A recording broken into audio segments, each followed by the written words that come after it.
मी आज रवा केक बनवणार आहे। रवा केक बनवण्यासाठी 1 वाटी रवा घेतलेला आहे। त्याच वाटीने त्यासाठी अर्ध वाटी दही घेतलेला आहे। दही फार आंबट नाही घ्यायचं। त्याच वाटीने पाव वाटी मी गाईचे तूप घेतलेले आहे। तुम्ही गावरान तूप नसेल तर तेलही घेऊ शकता।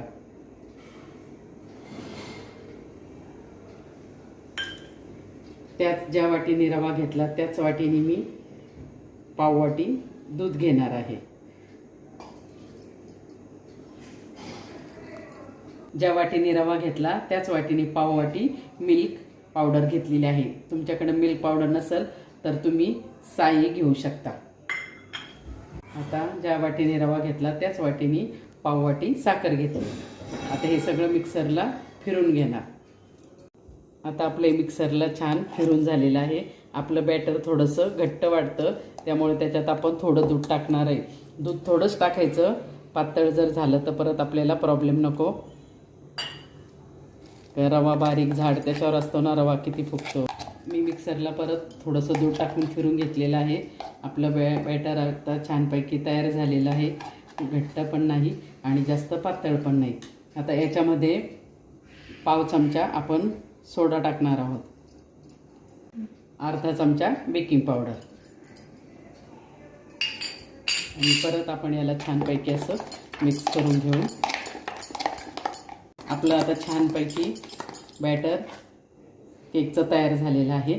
आता याला आपण 5-7 मिनटं साईडला ठेवून देऊ। कुकरचं भांडं घेतलेलं आहे, याच्यामध्ये केक करणार आहे। याला आपण साईडनी तूप लावून घेऊ, तुम्ही तेल लावलं तरी चालेल। आता आपण याला छानपैकी तूप लावून घेतलेलं आहे। आपण थोडा थोडा मैदा त्याच्यावर भुरभुरणार आहोत। तुमच्याकडे मैदा नसेल तर तुम्ही गव्हाचं पीठही त्याला टाकू शकता। आता आपण याला छानपैकी मैदा भुरभुरून घेतलेला आहे। एक्स्ट्राचा मैदा आपल्याला आता काढून टाकायचा। एक ताट घ्यायचं, ताटामध्ये हे असं करायचं आणि वरून एक थाप मारायची।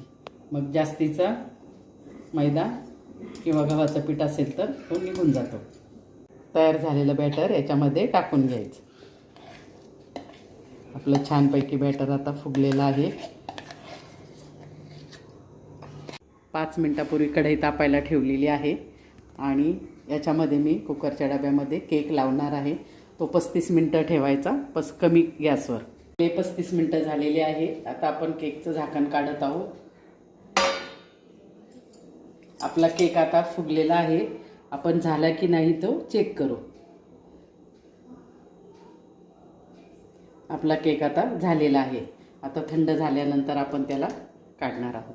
आपला केक आता छान थंड झालेला आहे। आपण त्याला आता काढून घेऊया। आता आपण केक काढून घेऊया।